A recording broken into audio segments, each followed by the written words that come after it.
বলেছিলাম না, ছোট ছোট জিনিস জুড়লে একটা গল্প হয়।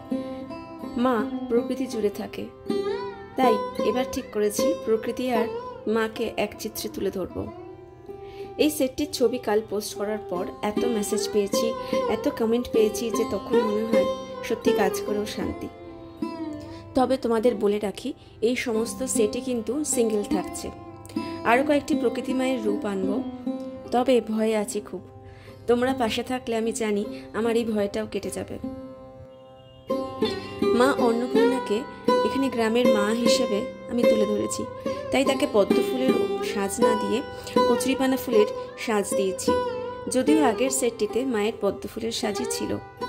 মায়ের এক হাতে ভাতের থালা বা বাটি, যা দিয়ে মা সকলের সন্তানকে দুধে ভাতে রাখুন, আর এক হাতে ত্রিশূল, যা দিয়ে সংসারের সব অন্যায়ের প্রতিবাদ করুক এবং আমাদেরকে রক্ষা করুক।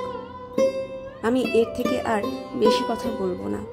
এবার তোমরাই দেখে বলবে যে আমার সেটটি তোমাদের কেমন লাগলো, আর প্রকৃতির ওপর আর কি কি বিষয় তোমরা দেখতে চাও আমাকে অবশ্যই কমেন্ট বক্সে জানিও। সবাই ভালো থেকো, মা সবার মঙ্গল করুক।